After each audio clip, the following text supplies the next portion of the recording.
Study IQ IAS, आपका selection हमारा mission. Welcome to study IQ। मेरा नाम है भुवन झा और इस क्रम में जहां पे हम लोग बातचीत कर रहे हैं उन स्टूडेंट्स से जो अब ऑफिसर बनने के कगार पे खड़े हैं, वो सारे स्टूडेंट्स जो साल 2024 में सिविल सर्विसेज एग्जामिनेशन में एक रैंक सिक्योर करके लाए, उसी क्रम में आज हम बात कर रहे हैं प्रिंस सोनू मयंक से, जिन्होंने रैंक 499 सिक्योर किया है in the Civil Services Examination 2024. Before we begin, my heartiest congratulations and felicitations to Prince. Thank you for joining us here on Study IQ. Thank you so much, sir. Thank you for this opportunity. Glad that you could be here with us, Prince.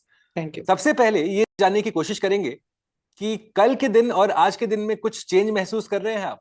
जब कल हमारे results आए civil services examination के और आज आप उस द्वार पे खड़े हैं जहां पे आप भारत के ग्रोथ का हिस्सा बनेंगे, एक हमारे लेजिस्लेटिव एग्जीक्यूटिव फ्रेमवर्क का हिस्सा बनेंगे ओवर द नेक्स्ट 25 30 35 इयर्स, कैसा फील कर रहे हैं आप? फ्रैंकली बहुत रिलीफ मिला है क्योंकि it's been a long process. This is my fourth attempt and my third interview, so it's been a pretty long process. So कल before the declaration of results I was like full of anxiety. Like मेरे से कुछ खाया नहीं जा रहा था, कुछ पिया नहीं जा रहा था, ठीक है, चला नहीं जा रहा था. I was just lying down कि कब रिजल्ट आ जाएगा, कब रिजल्ट आ जाएगा. एंड जब आया वो, आई बर्स्ट इनटू टीयर्स कि फाइनली हो गया. I couldn't believe it. मतलब more than happiness, I think relief मिला कि चलो ठीक है. I started my preparation back in 2020, तो 5 साल के बाद एक रैंक आ गई. So that was very satisfying and I felt very relief. So वो रिलीफ है आज और कल के कंपैरिजन में. Of course, there's no doubt about it कि relief is the first instinct, वो एक first feeling जो आता है वो होता है कि अच्छा भाई thank God हो गया. Yes. पर कहाँ थे आप जब रिजल्ट करीब 2 सवा 2 के आसपास आया था? तो आपको किसने बताया ये रिजल्ट कि हाँ भाई प्रिंस आपने रैंक सिक्योर किया है? एक फ्रेंड है, तुलिका नाम है, तो उसके साथ कॉल पे था मैं. तो she told me about the result and on hearing that I burst into tears. और मुझे तो यकीन नहीं हुआ. देन अभी भी सिंक इन नहीं हुआ है, धीरे धीरे सिंक इन हो रहा है. जैसे जैसे ज्यादा ज्यादा कॉल्स मैसेजेस आ रहे हैं तो वो सिंक इन हो रहा है. बट दैट वाज ट्रूली मतलब life changing moment. No doubt. क्या लोगों के बर्ताव में कुछ चेंज फील किया आपने कल से और आज के बीच? Not very much. I think जो भी मेरा सर्कल रहा है, सोशल सर्कल रहा है, बी इट फ्रेंड्स, फैमिली और relatives, all have been supportive throughout my journey. So वो जो एक कहा जाता है कि टॉक्सिक रिलेटिव से टॉक्सिक फ्रेंड्स का कंसेप्ट जो होता है कि they don't want good for, I think वो मेरे केस में अप्लाई नहीं होता है. All of them have been very supportive and they have equally enjoyed my success and also they have supported me in my tough times. Right. So equal appreciation goes to all of them also. Of course 100%.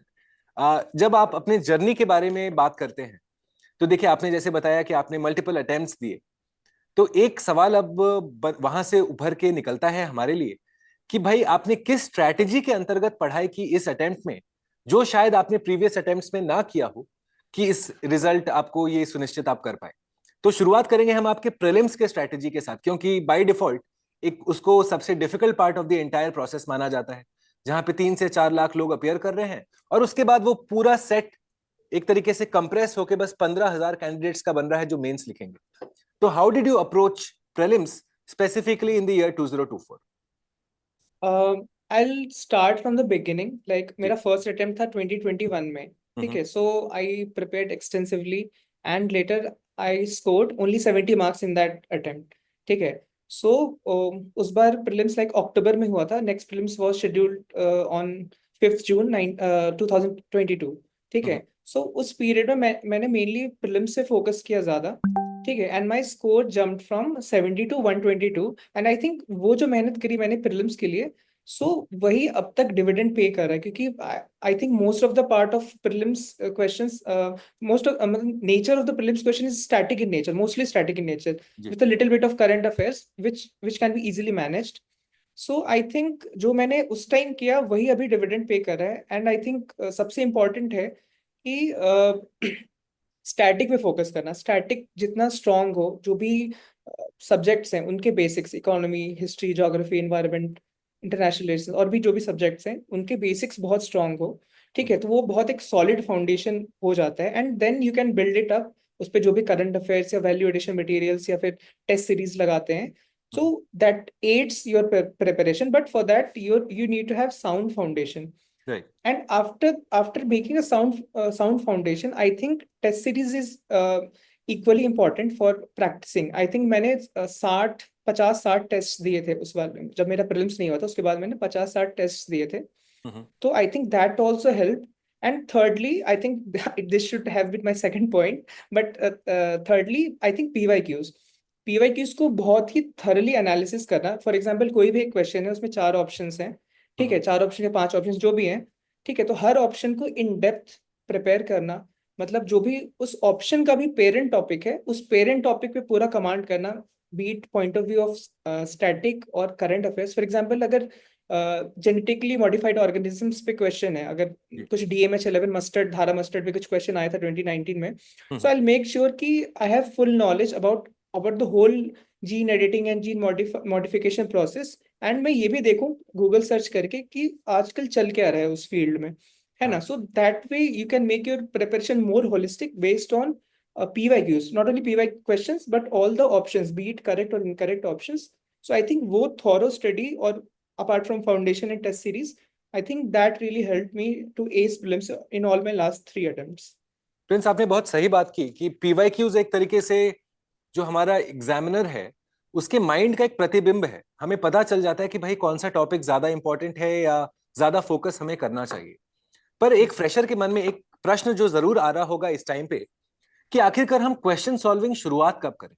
क्योंकि Prince, आप और हम दोनों जानते हैं, हम दोनों इस एग्जामिनेशन के साथ जुड़े हुए हैं, कि कैसे काफी सारे स्टूडेंट्स सिलेबस कंप्लीट करने का इंतजार करते हैं और उसके बाद हम सवाल लगाना शुरू करेंगे. तो क्या आप ऐसा स्ट्रैटेजी रिकमेंड करेंगे, या आप कहेंगे कि नहीं भाई, आप अगर सब्जेक्ट फिनिश करते चल रहे हैं तो साइड बाय साइड आप प्रश्न भी लगाते चलिए?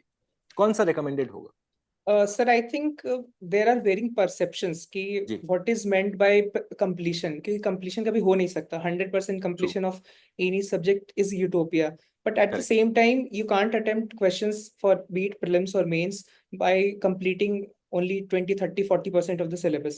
So I think एक substantial portion of the syllabus अगर complete हो जाए और एक आध revision हो जाए, at least 70-80%, 60-70-80% अगर हो जाए, and then after you start solving questions, seeing PYQs and analyzing them, then it will be most useful. And उसके through ही मतलब आप fine touch दे पाते हो अपने subjects को, क्योंकि 100% तो कभी भी हो नहीं सकता है ना. तो I think 70-80% is the optimum in my opinion. Perfect. And what about CSAT? आपने सीसैट को कैसे अप्रोच किया? क्योंकि अगेन अगर पिछले 1-2-3 सालों में देखें तो सीसैट एक बड़ा पेन पॉइंट बन के उभरा है. स्पेशली अगर 2023 के पेपर के बाद देखें, जहां पे मैथ्स का लेवल काफी डिफिकल्ट था, तो एक फोकस एरिया तो बना रहना चाहिए सीसैट किसी भी सीरियस एस्पिरेंट के लिए. तो आप कब से रिकमेंड करेंगे कि इस स्टूडेंट को सीसैट का एक्सटेंसिव प्रैक्टिस चालू कर देना चाहिए? Sorry sir, but I am not bragging, but मुझे सीसैट में कभी कुछ इशू हुआ नहीं. But only thing that I can recommend कि PYQs को अच्छे से सॉल्व करें, है ना. और ऐसा होता है कि किसी ईयर्स में मैथ्स डिफिकल्ट आ जाती है, like 2023 maths was very difficult, और कभी कभी reasoning comprehension, reading comprehension difficult आ जाता है, लाइक 2022 या 2021 में, या 2024 ऑल्सो.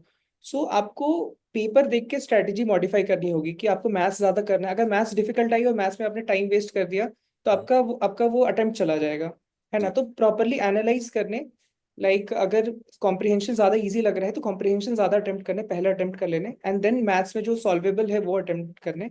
सो जनरली मेरी ये स्ट्रैटेजी रही थी. अपार्ट फ्रॉम दैट प्रिपेयर, मैंने I am not the right person to guide कि कैसे प्रिपेयर करते हैं, because I only use to solve 2 previous year papers just on the week of the examination, and use to go to the exam hall like that. Prince, it does not surprise me जब आप कहते हैं कि CSAT में आपको ज्यादा issues नहीं हुआ, considering you are an engineer from one of the best institutions in the country. IIT Delhi से आप इंजीनियर हैं, मैकेनिकल इंजीनियर हैं. तो मेरा प्रश्न उसी से उभर के आता है आपके लिए कि जब ऑप्शनल की हम बात करते हैं, अब हम प्रीलिम से अगर आगे बढ़े और मेंस की तरफ चले, तो एक सबसे पहला सवाल जो किसी भी स्टूडेंट के मन में आता है कि भाई ऑप्शनल चूज कैसे किया जाता है. नाउ इन योर केस, आपने ऑब्वियसली फिजिक्स सब्जेक्ट के साथ आप आगे बढ़े, क्योंकि आपका काफी ओवरलैप था आपके ग्रेजुएशन के सब्जेक्ट के साथ, which makes complete sense. But how should a candidate, a fresher, approach choosing this optional selection? Most of the students जो आप जानते होंगे भेड़ चाल में XYZ subjects pick कर लेते हैं और उसके बाद शायद उसके साथ struggle करते हैं. What would Prince recommend? Sir I think her person का एक अलग फॉर्मूला हो सकता है. For me physics is almost like maths. तो एक तरह से जो ह्यूमैनिटीज का जो फ्लेवर होता है ना, उससे एक गेट अवे मिल जाता है. मतलब कि मैथ सॉल्व कर रहे हैं, बहुत ज्यादा स्ट्रेस नहीं पड़ता है. So I can I can read physics for a longer time without getting exhausted. So I think that is because of interest in my subject. So I think interest should be the first criteria कि आपको पढ़ने में मजा आना चाहिए. Otherwise आप पढ़ ही नहीं पाओगे और इन डेप्थ कर ही नहीं पाओगे जो रिक्वायरमेंट है एग्जाम की. ठीक है. सेकेंडली है कि वो मार्क फेचिंग भी होना चाहिए. मतलब अप्रोप्रिएट रिसोर्सेज वगैरह अवेलेबल होना चाहिए और ट्रेंड देख लेना चाहिए कि वो ऑप्शनल ठीक परफॉर्म कर रहे हैं या नहीं कर रहे हैं. लाइक कुछ options I won't name them because I don't want to discourage people, but कुछ ऑप्शंस से उनमें 250 260 से ऊपर जाता ही नहीं है स्कोर. ठीक है. सो उसमें बहुत मेहनत करके, क्योंकि since we know GS is very tricky, मतलब उसमें स्कोर इंप्रूव करना, there is no objective way. it is मतलब majority part of that is luck based. So optional ऐसा चूज करें जिसमें स्कोरिंग भी अच्छी होती हो, है ना, और इंटरेस्ट आपका बना रहे through out your journey. Like मेरा अब तक एक बार भी इंटरेस्ट नहीं खत्म हुआ है फिजिक्स से, कि मतलब एग्जॉस्ट हो गया, फिजिक्स नहीं पढ़ना, ऐसा कभी नहीं हुआ. So I think that should be the primary motive. Well said in fact Prince. और आपके हिसाब से ऑप्शनल प्रिपरेशन कितने महीने में हम लोग सुनिश्चित कर सकते हैं एक अच्छे लेवल का?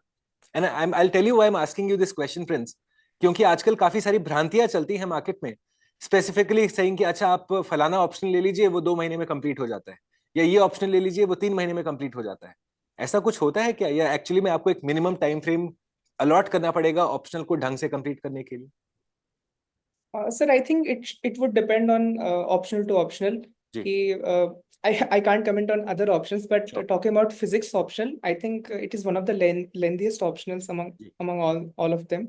So I think at least इसके सिलेबस को एक टाइम खत्म करने में ही, लाइक रीड करने, नोट्स बनाने एंड जो भी प्रूफ्स वगैरह हैं वो सब कंपाइल करने में ही आई थिंक 7-8 मंथ्स लग जाते हैं along with your GS preparation. तो इसमें 2-3 मंथ्स तो पॉसिबल ही नहीं है. एंड आफ्टर डूइंग दैट, मतलब you need 3-4 months of rigorous revision and problem solving and जो भी theorems या फिर proofs होते हैं उनको बार बार practice करना, तो that would take another 3-4 months. तो maybe वो ये collide कर जाता है with the main cycle. So I think 1 year at least is necessary for an optional such as physics. मतलब 6 to 7 months for just completing the optional word to word, and then another 3-4 months for revising, practicing questions, practicing PYQs and all. Fair enough, perfect. And what about answer writing then? क्योंकि answer writing भी एक बहुत major pain point है. और Prince, मैं आपके साथ sincerely share भी कर सकता हूँ ये बात, that as faculty here at study IQ, एक कॉमन प्रॉब्लम जो हम हमेशा फेस करते हैं स्टूडेंट्स के साथ कि सर हमको आंसर लिखने नहीं आ रहा, हम कब आंसर लिखना शुरू करें? आपने कब शुरू किया था स्पेसिफिकली जब हम जनरल स्टडीज के आंसर राइटिंग के बारे में बात करते हैं? Did you get a fair chance to go ahead and crack answer writing? Sir although मैंने तो प्रीलिम्स के बाद ही शुरू किया था. लाइक मेरा जो पहला प्रीलिम्स हुआ था 2022 में, so I wrote my first answer after that. तो आई थिंक आंसर राइटिंग का फॉर्मूला अलग अलग पर्सन के लिए अलग अलग है. मे बी कुछ लोगों को शुरू से ज्यादा आंसर्स लिख के बेटर आंसर्स लिखना आता है. मेरे केस में ऐसा था कि if I know the content, if I understand the whole thing very well, so I can write good answers. ठीक है. तो ये अप्रोच रहा कि जो भी टॉपिक पे आप आंसर्स लिख रहे हैं उस पर आपको एक कमांड होनी चाहिए. कमांड नहीं होगी या फिर आपको कंटेंट नहीं पता होगा तो आप लिख ही नहीं सकते, no matter how well you write. So पहले कंटेंट पे कमांड होना, दैट इज नेसेसरी. उसके बाद ही आप आंसर्स लिख सकते. And apart from that I think जो टॉपर कॉपीज हैं, आप उससे आइडिया ले सकते हैं कि किस तरीके से आंसर्स लिखने होते हैं, है ना. फॉर एग्जाम्पल, अगर कोई भी एक जीएस क्वेश्चन है तो हमें पता है जेनेरिक आंसर सब लिखते हैं, तो जेनेरिक आंसर्स में तो मार्क्स मिलते नहीं है. तो आंसर्स ऐसे लिखें जो थोड़ा डिफरेंशिएट कर सकें आपको दूसरों से. लाइक मैं एक एग्जांपल देता हूँ कि जैसे इस साल एक क्वेश्चन आया था on local governance, something on local governance, local self governments and should PRIs be merged with municipalities, ऐसा कुछ करके क्वेश्चन था GS2 में. ठीक है. तो मे बी बहुत लोग ऐसे लिख सकते हैं like 73rd 74th constitutional amendment act से वो आया, तो that is a very I think generic introduction, क्योंकि वो सब लोग लिखेंगे। तो डिफरेंशिएटिंग फैक्टर ये हो सकता है, for example Gandhi's principle of subsidiarity अगर लिख दें इंट्रोडक्शन में, और Gandhi's principle of oceanic circles of power वो अगर इंक्लूड कर दे, तो वो डिफरेंशिएट करता है। जी। ठीक है। उसी तरह अगर आप जैसे role of local self government to promote good governance अगर लिख रहे हैं आप, तो जेनेरिक पॉइंट्स ना लिखे कि it increases transparency, it increases accountability, तो उसका कोई मतलब नहीं है अनलेस आप सब्सटैंशिएट ना करो। अगर इट इंक्रीजेस अकाउंटेबिलिटी लिख रहे हैं, तो जैसे कोई आपके पास केस स्टडी होनी चाहिए, कोई एक एग्जाम्पल होना चाहिए। फॉर एग्जाम्पल एक खातिमा नगर पंचायत है, अकाउंटेबिलिटी के लिए मतलब बेस्ट प्रैक्टिस है वो, तो मैंने वो लिखा कि हाँ Khatima Nagar Panchayat has best auditing practices, something like that. जी। तो मतलब सिर्फ जेनेरिक आंसर्स लिखना नहीं, उसको प्रॉपरली सब्सटैंशिएट करना, बीट एग्जांपल्स के साथ, डेटा के साथ, फैक्ट्स के साथ, तो वो नेसेसरी है। और जो इंट्रोडक्शन और कंक्लूजन है, आई थिंक वो थोड़े अलग होने चाहिए, थोड़ा कैची होना चाहिए, सो दैट एग्जामिनर का साइकी वो कैच कर पाए, थोड़ा अलग लगे एग्जामिनर को। So I think this is how we should go towards answer writing, but that will come only after you have strong foundations. So of course, yeah, of so course. this is my क्योंकि approach. हाँ, आपको जब आप mains की तरफ बढ़ चलते हैं तो आपसे ये अपेक्षा रखी जाती है कि आप एनालिसिस प्रोवाइड करें रादर बिल्कुल। देन से मियर रिगर्जिटेशन ऑफ फैक्ट्स। तो वो डेफिनेटली, एनालिसिस तभी आएगा जब आपको वो कॉन्सेप्ट पता है। अगर थीम नहीं पता है तो क्या एनालिसिस करेंगे आप? Definitely, so fair definitely. Point of absolutely I agree with you. Hmm, ऐसे के बारे में अगर हम बात करें प्रिंस, हम्म। ऐसे भी एक पेन पॉइंट है स्पेसिफिकली, क्योंकि आजकल फिलोसॉफिकल एसेज का एक ट्रेंड चल रहा है यूपीएससी की तरफ से। तो उसके लिए आप क्या रिकमेंड करेंगे? फ्रेशर्स को कैसे अप्रोच करना चाहिए?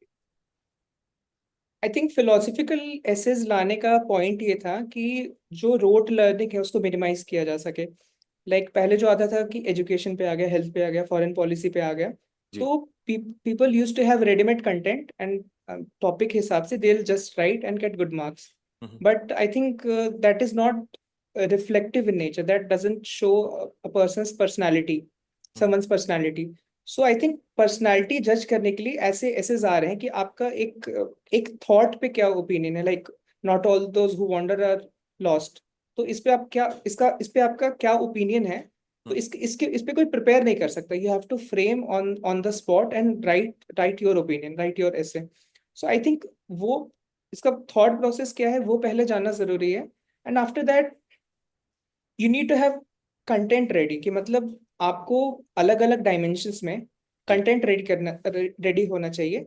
जी। एंड आपको राइटिंग का मैनर होना, राइटिंग का जो मैनर है वो रिफ्लेक्टिव होना चाहिए, कि मतलब आपका कोई भी फिलोसफिकल ऐसे है तो आप उसकी मीनिंग को एक्सप्लोर करें कि वो क्या चीज़ है। और अगर लिखा है कि not all those wander are lost, तो ऐसा क्यों कहते हैं, क्या इसका एंटीथीसिस भी है क्या, और एंटीथीसिस है तो आप उसको सब्सटैंशिएट कैसे करते हैं कि how how are they lost, मतलब इस टाइप का। या फिर अगर लॉस्ट नहीं है तो कैसे लॉस्ट नहीं है, और उसका एग्जाम्पल क्या है, मतलब आप अलग अलग फील्ड से एग्जाम्पल दे सकते हैं। तो मतलब एक तरह से थॉट प्रोसेस, और जितना इन डेप्थ एनालिसिस करें आपको उतना मार्क फेचिंग होगा। तो मतलब it's all about I think creativity, so that will come with more brain storming of different essays and also essay writing also. Right, just to add to what you are saying Prince, कि आपने जो तरीका बताया कि आपको एक content ready रख के जाना पड़ेगा, एक, हाँ, यू नीड टू हैव एक some base raw material. Material before you yes enter the sir, examination hall.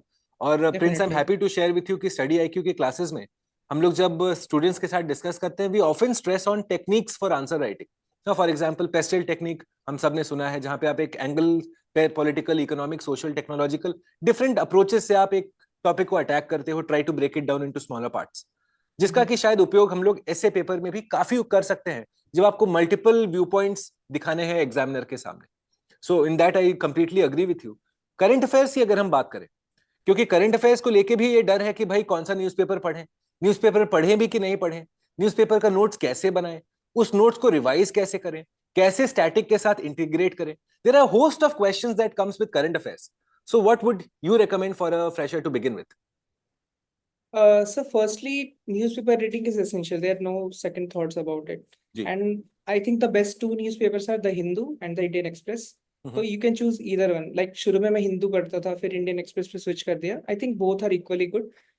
The Hindu is little bit left leaning, but Indian Express often gives balanced point of views. So later on जब interview की तैयारी करते तो generally I rely on Indian Express rather than Hindu. But having said that, Hindu के भी कुछ content बहुत in depth होता है, like text and context section हो गया, या फिर some of the editorials are very rich. So I think both of them can be referred to.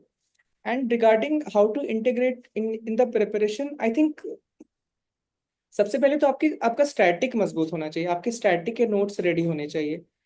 आप सिर्फ न्यूज़पेपर से नोट्स बना रहे हैं, that would be a futile exercise. क्योंकि अगर फॉर एग्जांपल पहले यूपीएससी मेंस की बात करें, तो यूपीएससी मेंस मोस्टली थीमेटिक होता है. जो सिलेबस में थीम्स दी हुई है, मोस्टली क्वेश्चंस उसके अराउंड रिवॉल्व करते हैं. ठीक है, तो आपका पहले एक बेस मटेरियल रेडी होना चाहिए for that topic. For example अगर कोई भी एक टॉपिक ले लें, लाइक पॉवर्टी हो गया या हंगर हो गया, आपके पास एक बेस मटेरियल होना चाहिए कि हंगर का स्टेटस क्या है, हंगर क्यों है यहाँ पे, क्या बेस्ट प्रैक्टिसेस हैं, क्या वे फॉरवर्ड है, क्या गवर्नमेंट स्कीम्स हैं. ठीक है, तो आपका एक बेस मटेरियल है. तो न्यूज़पेपर्स को कैसे यूज करना है, अगर हंगर पे कुछ अच्छा मटेरियल आ गया, कुछ अच्छा आर्टिकल आ गया, या एडिटोरियल या टेक्स्ट कंटेक्स्ट में कुछ आ गया, एक्सप्लेन्ड में कुछ आ गया, सो अगर कुछ वैसा केस स्टडी आ गई, फॉर एग्जांपल एक बार द हिंदू में आया था, सम बस्तर डिस्ट्रिक्ट या बस्तर के आसपास कोई डिस्ट्रिक्ट है, उसका एक केस स्टडी था कि न्यूट्रिशन काउंसलिंग की मदद से कैसे एक्यूट माल न्यूट्रिशन को कम किया गया वहां पे. ठीक है, so you can use that to enrich your notes. ठीक है, तो आई थिंक दो चीजों के लिए काम आता है फॉर मेंस पर्सपेक्टिव. एक तो है कि ब्रॉडर अंडरस्टैंडिंग बढ़ाने के लिए, and then value addition points के लिए for your mains notes. But वो तभी यूजफुल होगा जब your base material is ready. If your base material is not ready and आप न्यूज़पेपर से नोट्स बना रहे हैं, that would be futile. And coming to prelims, I think prelims के लिए इतना कंटेंट होता है कि हर चीज का नोट्स नहीं बना सकते. मतलब I think compilations are better. You can not skip newspaper, that is said and done. But जो भी कंपाइलेशंस होते हैं, वो आई थिंक बेटर है प्रीलिम्स प्रिपरेशन के लिए, क्योंकि इतना ज्यादा कंटेंट होता है प्रीलिम्स के लिए, तो you can not make notes कि आप नोट्स ही बनाते रह जाओगे न्यूज़पेपर से. So I think that should be the approach towards newspaper and interlinking newspaper with the static part. Right. And as an alternative, may I also recommend that you can also go ahead and say look at classes of senior faculties like Prashant Tiwari sir, जो study IQ में हर सुबह 7 बजे आपके लिए Hindu newspaper का पूरा summary लेके आते हैं, या चंदन सर जो इंडियन एक्सप्रेस का लेके आते हैं. That can also be another value addition when it comes to your current affairs. Yes, sir. Moving Definitely. past the mains preparation, Prince, जब हम इंटरव्यूज की बात करते हैं, अब इंटरव्यूज अपने में ही एक अलग लेवल का चैलेंज है. और मैं इसलिए ये आपसे कह रहा हूं प्रिंस, क्योंकि अगर हम एकदम निष्पक्ष भाव से इसको एनालाइज करें, वी विल फाइंड कि एक कैंडिडेट को इंटरव्यू में इन्फॉर्म्ड ओपिनियन दर्शाना है पैनलिस्ट के सामने. अब ये इन्फॉर्म्ड ओपिनियन आखिरकार डेवलप कैसे हो, उसके लिए क्या रिकमेंड करेंगे आप specifically when we know that most of the students struggle with good communication skills? तो इन दोनों को हमको कैसे बैलेंस आउट करना है? Sir, firstly, I don't think they penalize too much on communication skills, but yes, balanced opinion या फिर informed opinion, that is necessary. Ji. So, firstly, आपने कितना भी पढ़ा है, but firstly you have to keep your calm, क्योंकि वो बहुत ही high pressure situation होता है. And I have suffered कि मतलब प्रेशर में आके I have not been able to perform well in my first 2 interviews. इस बार अच्छा हुआ था. जी. तो आई थिंक सबसे पहले कूल एंड काम रहना, that is the utmost necessary thing in interview. So after that, to make informed opinion or to make balanced opinion, I think एक टॉपिक पे आपको मल्टीपल पर्सपेक्टिव्स रखने होंगे. और वो कैसे होगा, आप न्यूज़पेपर्स पढ़ें. कि इंटरव्यू के टाइम ऐसा होता है कि एक न्यूज़पेपर रिलाई करना is not sufficient. You have to rely on 2 or more newspapers. Like I refer to the Hindu, Indian Express, and as well as Mint. So I think multiple newspaper से पढ़ के उस पर एक balance opinion बन सकता है. And जो गवर्नमेंट डॉक्यूमेंट्स हैं उस पर फोकस करना चाहिए at this stage. For example जो भी इकोनॉमिक सर्वे के ओरिजिनल वर्डिंग्स हैं उसको रीड करें, या फिर जो आरबीआई गवर्नर के स्पीचेस हैं या आरबीआई मेंबर्स के स्पीचेस हैं, तो उनको रीड करना, या ऑफिशियल सोर्सेज से पढ़ना. फॉर एग्जांपल पीआईबी वगैरह हो गया, या फिर ऑब्जर्वर रिसर्च फाउंडेशन, या जो भी थिंक टैंक्स है, नीति आयोग के वेबसाइट्स. तो आई थिंक वो पढ़ना ज्यादा नेसेसरी है as compared to any coaching compilation और एनी सेकेंडरी सोर्स। राइट, तो आई थिंक उससे ज्यादा इन्फॉर्म्ड ओपिनियन बनता है। Very nice. अगर आप अपने प्रिपरेशन को समराइज करना चाहें, चलिए ये सवाल डिस्कस करते हैं, पर एक, इफ यू रिकॉल करेक्टली, अगर आप रिकॉल करेंगे प्रिंस, अभी कुछ ऐसे सवाल आपके जहन में आते हैं जो आपसे इंटरव्यूज में पूछा गया हो, जो अब आप शेयर करना चाहेंगे हमारे दर्शकों के साथ? एक पर्सनलाइज क्वेश्चन ही है कि जी। ये पूछा था कि you have passed out, you have graduated back in 2020. What have you been doing since then? हाँ, And what made you out for civil services? इस बार पूछा था। Like, I think I gave this answer with utmost conviction, and I think they were impressed by that also. मतलब I said कि I have been preparing very hard, and I have been missing the final cutoff by a few marks. I said that, but people recommend कि ये सब चीजें नहीं बोलनी होती है. But I spoke my heart out कि मतलब ठीक है, कुछ मार्क्स से रह जा रहा है, but I have this passion for civil services. It allows us uh, to make effective changes at ground level, as well as you are involved in the whole public policy cycle from policy implementation, formulation, evaluation, and the groundbreaking changes that can be made in this service is parallel to none. So I think they they were impressed by this answer, and they said very good.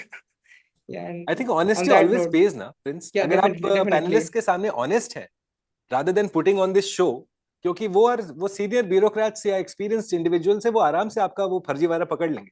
So it's I always think better to be honest. I think honest imperfect answers are better than uh, dishonest perfect true, answers. True, मतलब well they सेड, have yes. they have 150 years of experience, 5 members 30 years of experience. True. They can quickly point out कि हाँ ये झूठ बोल रहा है, ये flunk कर रहा है, या ये pretend कर रहा है. तो I think being honest and being true to yourself is the key thing in an interview. Yes, I absolutely agree with you on this. Prince, अगर आप जब पीछे मुड़ के देखते हैं तो कैसे समराइज करना चाहेंगे अपने इस पूरे जर्नी को? I think it's been a journey of perseverance. कि like first ठीक है, first prelims नहीं हुआ, then I have been giving interviews for the past 3 years. Like first interview के बाद result negative आया, then second के बाद भी negative आया, then even after that I kept on trying, and finally it paid off in this attempt. So I think it is a case of perseverance. That is the appropriate word that I can think of right now.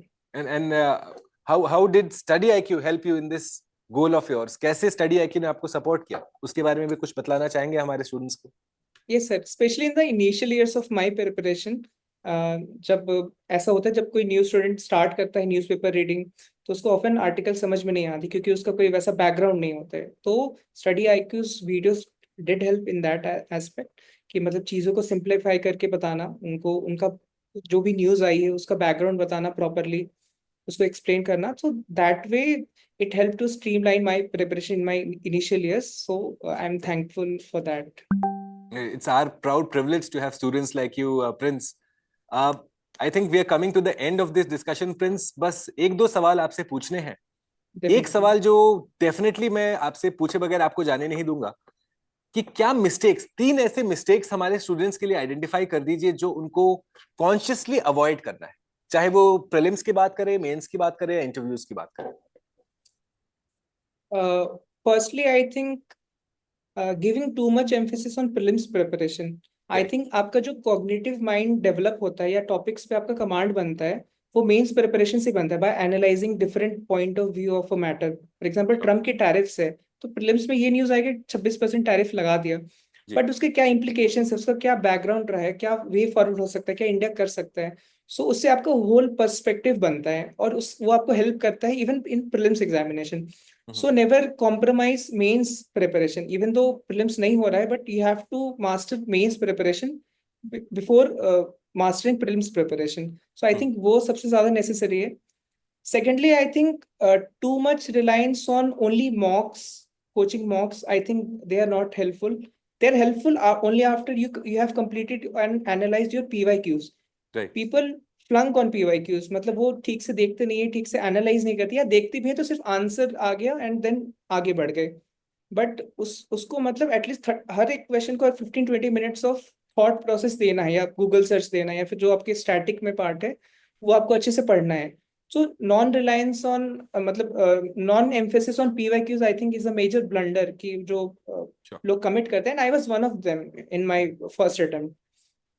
And after thirdly I would say कि newspaper reading नहीं करना, कि coaching compilations पे rely करना, कि year and में आएगा एक कोई भी 700 दिन की या 360 दिन की के करंट अफेयर्स आएंगे and will read it 3-4 times and go crack the exam, तो वो नहीं होने वाला, क्योंकि जो पर्सपेक्टिव न्यूज़पेपर्स देती है या जो अंडरस्टैंडिंग न्यूज़पेपर से होती है वो किसी भी कंपाइलेशन से नहीं हो सकती।